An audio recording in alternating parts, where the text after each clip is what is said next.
योगन ध्यान गुरु कृपा विनती रहे दोए ही वरदान। अव्यक्त रूप में सर्वत्र विद्यमान परम पूज्य अनंत श्री विभूषिता सद्गुरु महाराज जी के चरण कमलों में कोटि कोटि नमन। पूज्य स्वामी श्री गंगाधर बाबा, उपस्थित मुद मंगलमय संत समाज, दूरस्थ यंत्र के माध्यम से जुड़े हुए मेरे प्यारे भाइयों और बहनों, सब लोगों के चरणों में मैं प्रणाम निवेदित करता हूँ।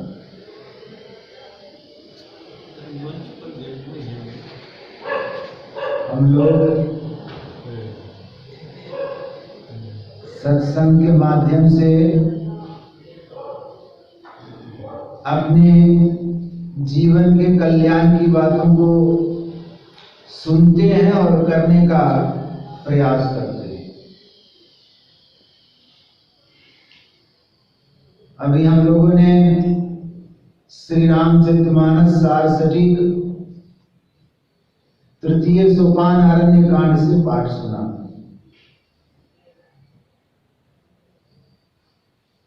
इस अरण्य कांड में बड़े अद्भुत प्रसंग का पाठ हुआ है, या यूं कहें कि यूं तो रामचरितमानस जो जिस तरह का व्यक्ति है उसको उस तरह का ग्रंथ दृष्टिगोचर होता है, परंतु अगर भक्ति भाव से देखें तो यह जो प्रसंग सबरी का है, इस प्रसंग में यूं तो अलग अलग कहीं ज्ञान की महिमा, कहीं ध्यान की महिमा, कहीं योग की महिमा, कहीं ईश्वर की चर्चा अलग अलग है, परंतु भक्ति के सर्वांग का पूरा वर्णन, यानी सभी अंगों का वर्णन इस नवधा भक्ति में किया गया। कहां से भक्ति प्रारंभ करनी है, कहां समाप्त करनी है, ये पूरा वर्णन इसमें है। इस प्रसंग में जो उपदेश करता है वह सबरी को माध्यम बनाकर, यानी उपदेश करता है भगवान श्री राम,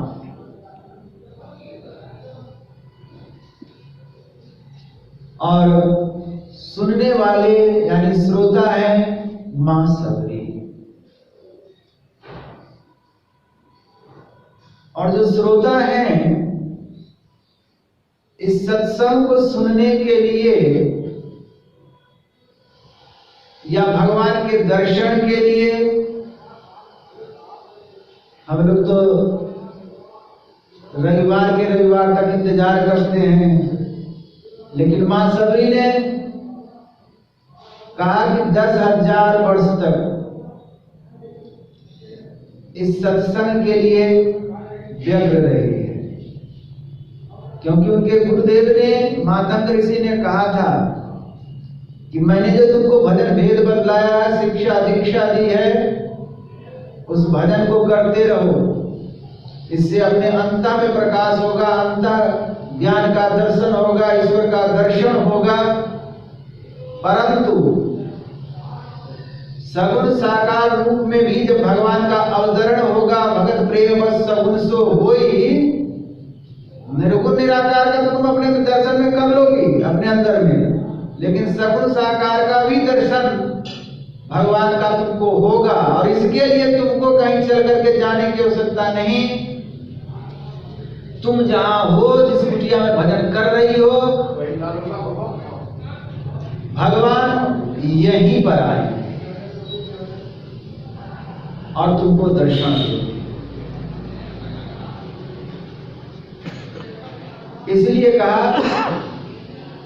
भक्ति भक्त भगवंत गुरु चतुर नाम बपू।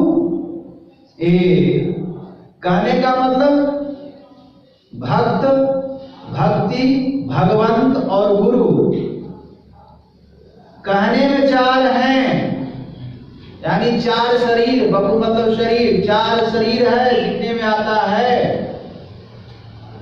लेकिन असल में ये चारों कोई भिन्न नहीं, एक ही है।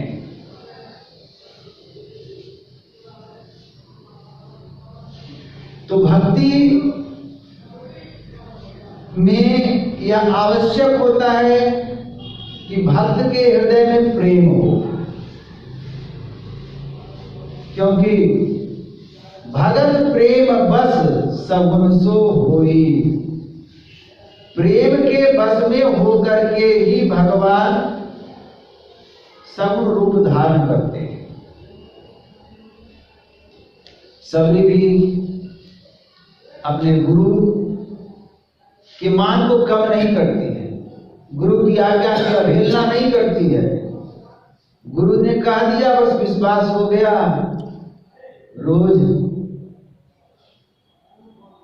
जिस एक छोटी सी टूटी फूटी कुटिया, शरीर भी जर्जर हो चुका है, उस कुटिया में आने के लिए छोटी सी पगडंडी है। अब गुरु जी ने कह दिया कि भगवान आएंगे, अब न जाने कब आ जाए, प्रेम से विह्वल है सब, लेकिन विश्वास है गुरु के वचन प्रतीत न जाके। लेकिन सबरी को अपने गुरु के वचन पर प्रतीति है। रोज झाड़ू लगाती है और वह गाती है, रामा रामा रटते रटते बीती रे उमरिया, रामा रामा रटते रटते बीती रे उमरिया, रघुकुल नंदन कब आओगे, शबरी के झोपड़िया, रघुकुल नंदन कब आओगे, शबरी के झोपड़िया। बरोज झाड़ू लगाती है, मन ही मन गुनगुनाती है, गाती है, आशा देखती भगवान न जाने कब आ जाए। रोज नित्य वह जंगल से बेर चुन चुन करके लाती है, चक चक करके लाती है, न जाने कब वो आ जाए। और हुआ भी ऐसा है, कहा ना तूने आंगन नहीं बुहारा, कैसे आएंगे भगवान। सबरी के भगवान तो आ गए, लेकिन कभी चिंतन किया हम भी साधक हैं, हम भी भक्त हैं कहलाते हैं, हम भी साधु हैं, हम भी सन्यासी हैं, हमारे भगवान अभी तक क्यों नहीं प्रकट हुए, हमारे राम अब तक क्यों नहीं आए, अब तक गदला पड़ा द्वारा, कैसे आएंगे भगवान। यही तो देखना है। साधक आप निरीक्षण करे, सिर्फ कथा सुन करके नहीं, उसको जीवन में प्रयोग करके देखे। सबरी के भगवान आ गए, द्रौपदी के भगवान आ गए, गढ़ के भगवान आ गए, हमारे भगवान अभी तक नहीं आते। कारण यूं तो हमारे पुकारने में कमी है, क्योंकि जब दर्शन को दिल चाहिए तो दर्पण मानत रहिए, जब दर्पण लागी काई तो दर्द कहाँ ते पाई। अर्थात जितनी मंजाई होनी चाहिए थी, जितनी सफाई होनी चाहिए थी, हमने अब तक नहीं किया। और जब तक सफाई होगी नहीं तब तक वह राम भी, वह गुरु भी आपके अंदर प्रकट होने वाला नहीं। इसलिए सबरी के प्रसंग में सबरी की तरह हमको भी अपने अंदर की सफाई करनी पड़ेगी। और जब भगवान राम आ गए, राम लक्ष्मण दोनों, कभी तो सबरी ने देखा नहीं था। जब देखा तो पूछती है, आप कौन हैं? आप राम हैं? क्योंकि आशा उसकी दृष्टि अगर देखना चाहती है तो अपने इष्ट को देखना चाहती है, संसार को देख करके होगा क्या? इसलिए पूछती भी है वही कि आप श्री राम हैं क्या? लक्ष्मण ने पुकारा कि हाँ भगवान है। अब जब सुनी सबरी तो कितना हर्षातिरेक हुआ होगा, क्योंकि आज गुरु के वचन प्रत्यक्ष हो रहे हैं। 10,000 वर्ष तक जिसकी प्रतीक्षा की हो, वह प्रतीक्षा आज समाप्त हो चुकी है। अब जब भगवान को देखा तो कोई डिग्री नहीं है उसके पास, कोई BA LLB किए हुए, कोई PhD नहीं किए हुए, वो एक अक्षर नहीं जानती है। भगवान से कहती है, प्रभु अब आपकी स्तुति मैं कैसे करूं? बोलो। केही दी स्तुति करूं तुम्हारी, अधम जाति मैं जड़मति भारी। आपकी स्तुति मैं किस प्रकार करूं? क्योंकि उस जमाने में जाति की भी ये थी कि सब लोग नाम नहीं ले सकते भगवान का। तो कहते कहीं भी स्तुति करूं तुम्हारी, अधम जाति में, नीच जाति में पैदा हुई हूं, जड़मति भारी और मोटी बुद्धि की हूं, जड़ बुद्धि की हूं। अधम ते अधम अधम अति नारी, दिन मैं मति मंद अघारी। 3 बार अधम अधम अधम। वाह, धन्य है, धन्य है मां सबरी, जो भक्ति में पारंगत हैं। वो खुद कह रही हैं कि आपकी स्तुति और किस प्रकार करूं, बड़ी विडंबना है, सीखना चाहिए हम लोग। भक्त ऐसे होते हैं। सबरी ने जब कह लिया, अपनी शिकायत कर ली कि मैं आपकी स्तुति करने लायक भी नहीं हूं, मंद बुद्धि की हूं, मोटी बुद्धि की हूं, अधम से अधम हूं। भगवान मुस्कुराए, जब तुम अधम हो तो सधम कौन है भाई? कह रघुपति सुनु भामिनी बाता, मानव एक भगति करना था। सबरी सुन, हमारा अगर किसी से नाता रहता है, संबंध रहता है, तो वो नाता जाति पाति कुल धर्म बड़ाई, धन बल परिजन बुध चतुराई, भक्तिहीन नर सोही एक ऐसा, विभुजल बारिद देखिए जैसा। अर्थात हमारा संबंध जाति को लेकर के नहीं होता, हमारा संबंध परिवार को लेकर के नहीं होता, हमारा संबंध धन को लेकर के नहीं होता। हमारा संबंध यानी ईश्वर का संबंध जीव से अगर होता है तो वो संबंध भक्ति का होता है। मानव एक भगति कर नाता, यही एक नाता मैं स्वीकार करता हूं, दूसरा नाता मैं स्वीकार नहीं करता। जीव का नाता ईश्वर से हो भी क्या सकता है? जिन्होंने सब कुछ दिया, जो कुछ भी इस संसार में देख रहे हैं, चाहे हमारे जो शरीर हैं, जिन तन दियो ताई बिसरायो, ऐसो नमक हरामी, मौसम कौन कुटिल खलका।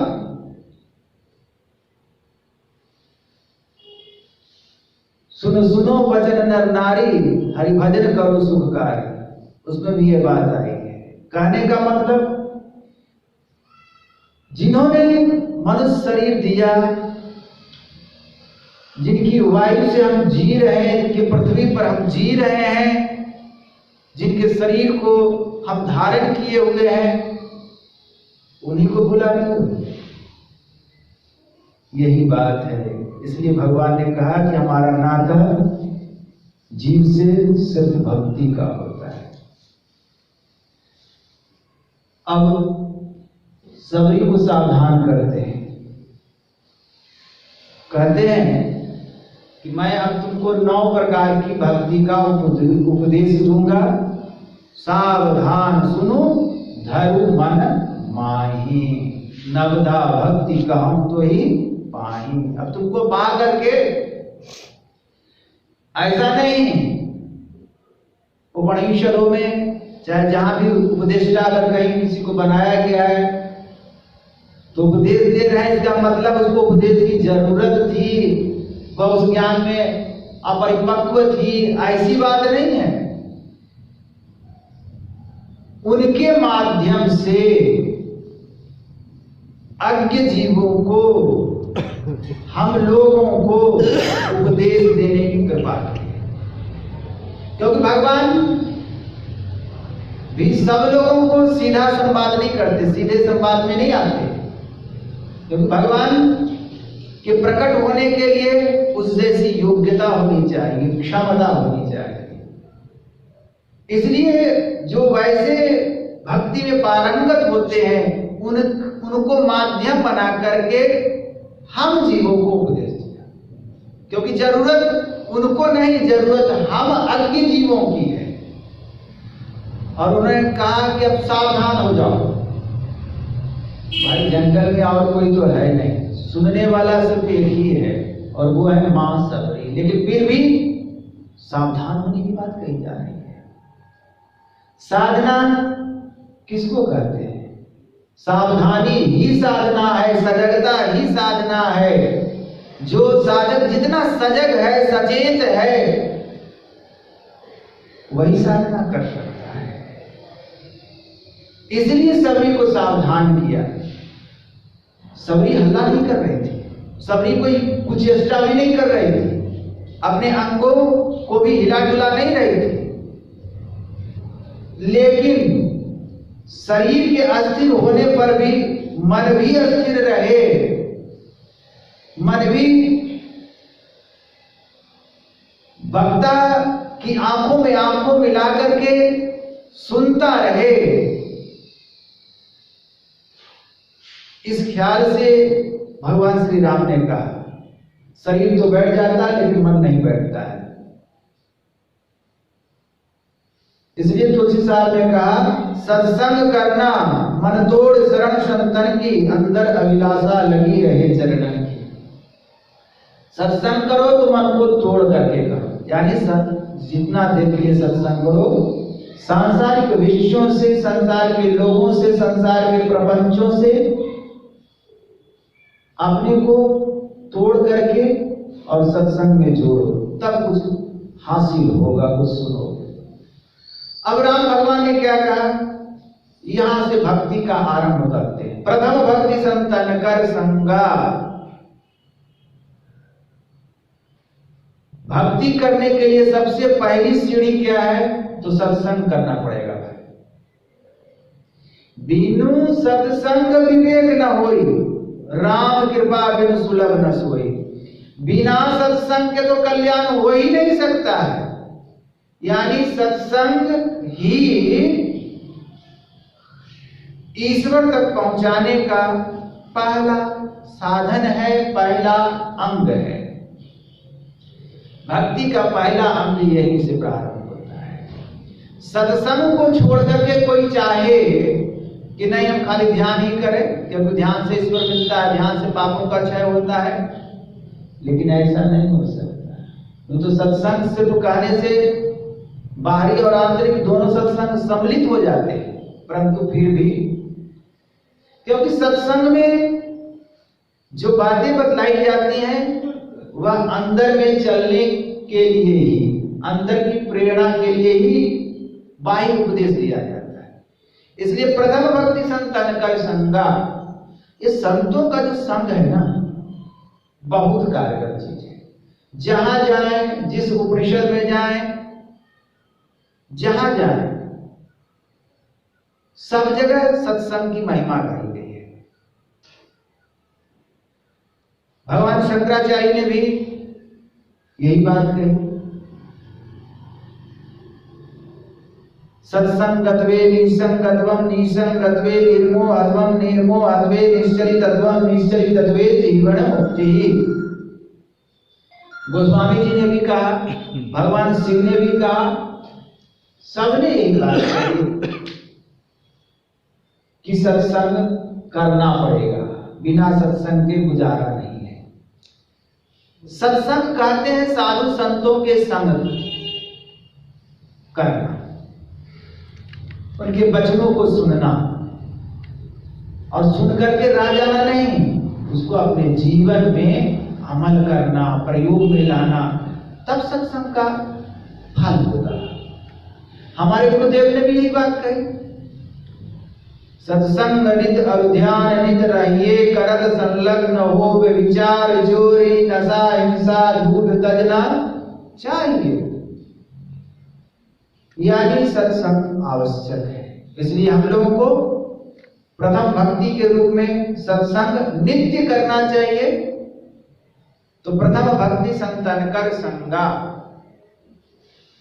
दूसरी रतिमम कथा प्रसंगा। अब जब सत्संग करते हैं तो उसमें कोई न कोई प्रसंग लेकर के चला जाता है, कुछ न कुछ चर्चाएं चलती है, कोई न कोई विषय का प्रतिपादन होता है।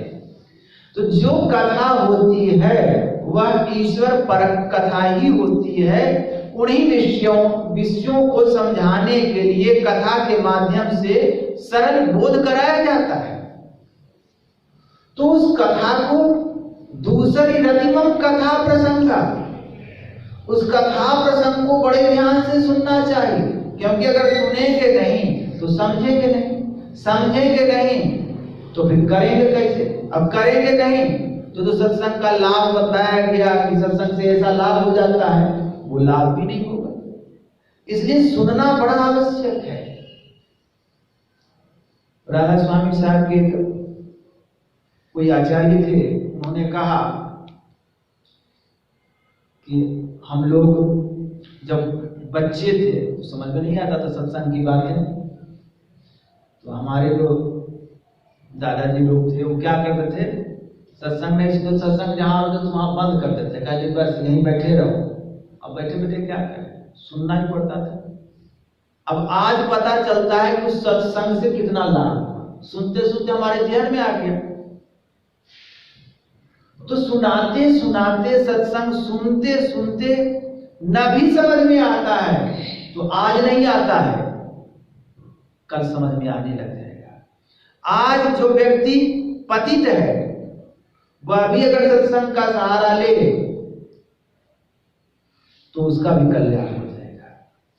आज जो देखिए कई सारे प्रसंग हैं, अजामिल का लीजिए, अंगुलीमाल का लीजिए, रत्नाकर का लीजिए। आज का जो व्यक्ति पतित है कल वह श्रेष्ठ पद को, ब्रह्म पद को ही पा सकता है। सत्संग की इतनी महत्ता है। इसलिए सत्संग में जो बातें होती हैं उसको बड़े गौर से सुनना चाहिए। दूसरी रतिमम कथा प्रसंगा, ऐसा नहीं कि रानी रासमणी की तरह सुनना चाहिए। रामकृष्ण परमहंस देव जी महाराज हुए, वो जिस मंदिर में पूजा करते थे कलकत्ता में, दक्षिणेश्वर में, उस मंदिर के जो मंदिर का निर्माण कराई थी रानी रासमणी, उन्होंने एक दिन वो आई और कही भाई कुछ सुनाइए, भजन सुनाइए। सुनाने लग गए। अब सुनाने लग गए, रानी रासमणी अपना कुछ अंदर अंदर कोर्ट कचहरी की बात सोचने लग गई।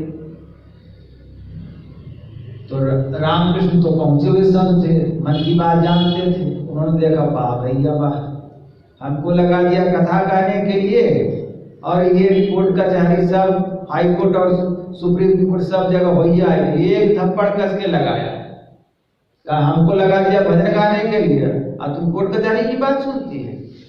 अब तो हाहाकार मच गया कि अब तो इसकी नौकरी गई, लेकिन वो भक्ति थी। उसने कहा कि बढ़िया हमको मिला, पुजारी बढ़िया मिला है। हम तो मन में सोच रहे थे, आई मन की बात जान गए, इसका मतलब बढ़िया पुजारी। इसी प्रकार हम लोगों को भी सत्संग की बातों को ध्यान पूर्वक सुनना चाहिए, लापरवाही नहीं। इसीलिए सबरी को ये बात है। तीसरी बात है गुरुपद पंकज सेवा, तीसरी भक्ति अमान। गुरु की जो भक्ति होनी चाहिए, गुरुपद पंकज सेवा, गुरु की आज्ञा का पालन करना। ये तो सही हो तो उनकी चरणों की सेवा होनी चाहिए, तो सब लोग तो सेवा नहीं करेंगे ना। तो जो उनकी आज्ञा का पालन है, आज्ञा समन सुसाहिब सेवा, सो प्रसाद जन पावई देवा। तो अब जो गुरु की भक्ति करते हैं तो उसमें मान की इच्छा नहीं होनी चाहिए, क्योंकि जो मान की इच्छा करते हैं तो मान की इच्छा वाले मान में ही फंस जाते हैं, मान में ही बह जाते हैं, वो उनकी सेवा नहीं कर पाते। इसलिए गुरु की भक्ति में मान नहीं, गुरुपद पंकज सेवा, तीसरी भक्ति अमान। अमान होकर के हमको लोग सम्मान करते हैं, नहीं करते हैं। हाँ, कहा ना, अंग अग्नि हृदय जले गुरु से चाहे मान, जिनको जब न्योता दिया वो हमरे मेहमान। भाई गुरु मतलब भगवान, ईश्वर साक्षात रूप में, सगुण रूप में है, और वो ज्ञानवान है, और हम उनसे मान चाह रहे। भैया बड़ी विचित्र बात है, हम हैं आगे, उनसे सीखने गए हैं, उनसे ज्ञान लेने गए हैं, और हम उनसे मान चाह रहे हैं। यही विडंबना वाली बात है। इसलिए गुरु से कभी मान नहीं। गुरु तो पीट पीट कर, जैसे कुम्हार, गुरु कुम्हार से कुंभ है, घड़ी घड़ी कार है कोट, वो तो जहाँ गलती देखेगा, जहाँ कुछ दोष देखेगा, थोड़ा सा भी अहंकार देगा तो आपको डांटेगा, और वहां मान नहीं मिलेगा तो आपको लगेगा भाई तो यहाँ भी हमारा सम्मान नहीं है। सम्मान के लिए नहीं, अपना उद्धार के लिए जाना चाहिए। तो इसलिए गुरु की सेवा मान छोड़ करके करना चाहिए। चौथी भक्ति मम गुणगना, करई कपट तजी गान। जो ईश्वर का गुणगान करना चाहिए तो कैसे? तो कपट छोड़ करके, कपट धर करके नहीं। अब ये ईश्वर का गुणगान कैसे करते हैं? तो ये चौथी भक्ति जो है, जो हम लोग ईश्वर स्तुति का पाठ करते हैं, स्तुति प्रार्थना जो करते हैं, यही चौथी भक्ति में आएगा। चौथी भक्ति में हम गुण गना, उनका गुणगान करते हैं, ईश्वर का गुणगान करते हैं, संतों का गुणगान करते हैं, गुरु का गुणगान करते हैं। तो ये जो गुणगान करते हैं, तो ये गुणगान कोई कामना लेकर के, कोई आशा लेकर के नहीं, कपट छोड़ करके करना चाहिए। यानी भाव विह्वल होकर के, जैसे गुरु की स्तुति कर रहे हैं तो ऐसा लगे कि हमारे गुरु महाराज सामने प्रकट है, ऐसी भावना से, अंदर से, हृदय से भाव होना चाहिए, गुणगान होना चाहिए। आधा इधर आधा उधर कुछ फायदा नहीं होगा। ईश्वर की स्तुति कर रहे हैं, ईश्वर का कितनी बड़ी कृपा है, कहा नहीं जा सकता। तो उनकी जो स्तुति करते हैं उसमें भी वैसा ख्याल रखना चाहिए। गुरु की स्तुति करते हैं, संत की स्तुति करते हैं, इस तरह मन में भावना रख करके करनी चाहिए, गुणगान करना चाहिए। तो एक भावना बनती है, और इस भावना से हम जब भजन करते हैं तो हृदय अगर इस भावना से सराबोर रहे तो भजन में खूब मन लगेगा। स्तुति क्या है? पूजा कोटि समम स्तोत्रम, स्तोत्र कोटि समम जपः। पूजा पाठ जो कुछ भी करते हैं उससे करोड़ गुना अत्यधिक लाभ होता है। पूजा कोटि समम स्तोत्रम, स्तोत्र संस्कृत में कहते हैं, हिंदी में स्तुति कहते हैं, तो स्तुति करने से लाभ होता है। तो इसलिए स्तुति इस प्रकार करना चाहिए। मंत्र जाप मम दृढ़ विश्वासा, पंचम भजन सो वेद प्रकाशा। पांचवी भक्ति क्या है? तो कहा मंत्र जप, जो भजन भेद लिए उसमें मंत्र जप, मानस जप बतलाया गया, मानस ध्यान बतलाया गया, दृष्टि योग बतलाए गए और किन्हीं किन्हीं को नादानुसंधान भी बतलाए गए। तो कहते हैं जो मंत्र जप है, जो मंत्र मिला है उसको आप साधारण नहीं समझो, और गुरु प्रदत्त जो मंत्र है वह बड़ा कारगर है, क्योंकि गुरु पहुंचे हुए होते हैं, उस मंत्र को सिद्ध किए हुए होते हैं। सिद्ध कहते हैं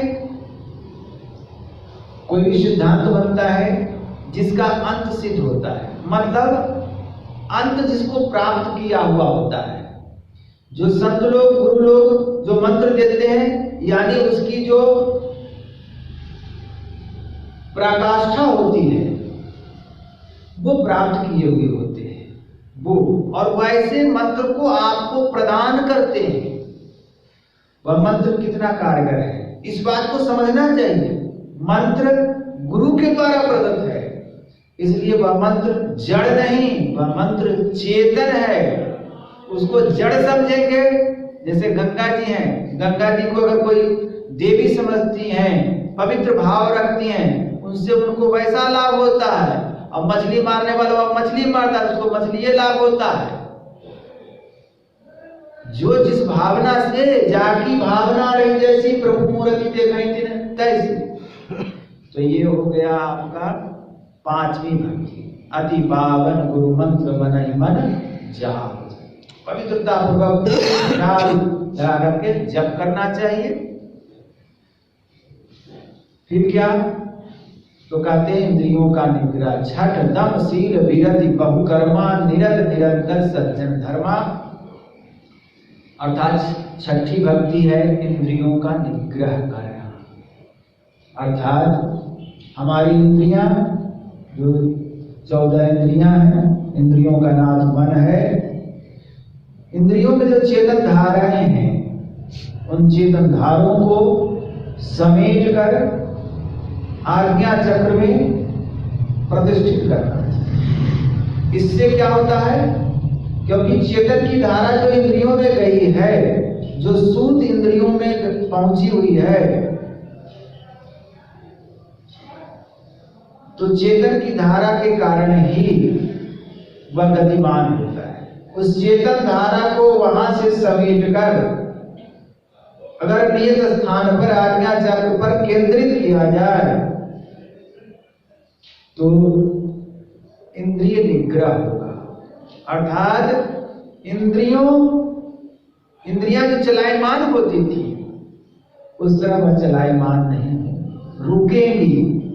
निग्रह, रुकते रुकते, अभ्यास करते करते, टिकाते टिकाते, आज्ञा चक्र में प्रतिष्ठित करते करते, यात्रा तो अंतर की यात्रा तो यहाँ से शुरू होती है। अद्भुत अंतर की डगरिया जा पर चलकर प्रभु मिलते। मन तुम बसो तीसरो नैना, माँ कहाँ से चल रही हो रे? तो यहाँ बड़ा ख्याल से मन को लगाना पड़ता है।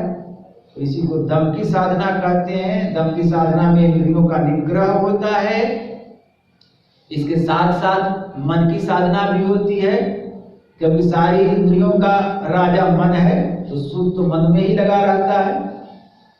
उसके बाद सातवीं भक्ति होती है मनोनिग्रह, जिसको दूसरे शब्दों में शम की साधना कहते हैं, शब्द की साधना कहते हैं, नादानुसंधान कहते हैं।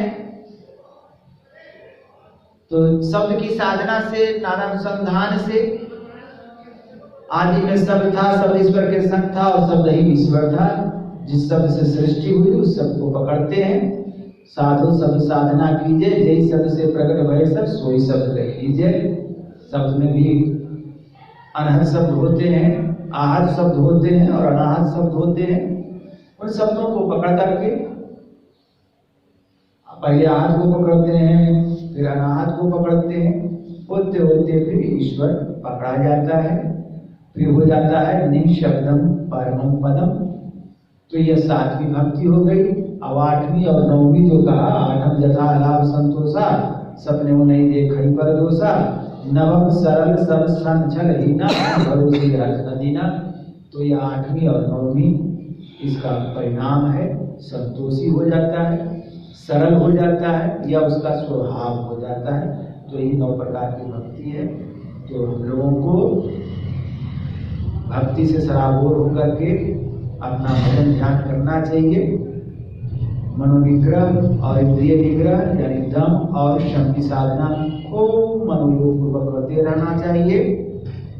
इसी से ईश्वर की प्राप्ति होगी, हमारे दुखों का अंत होगा, मुक्ति की प्राप्ति होगी और पापों का क्षय होगा। तो इतना कहकर के मैं अपने वचनों में विराम देना चाहता हूँ। बोलिए श्री सद्गुरु महाराज की।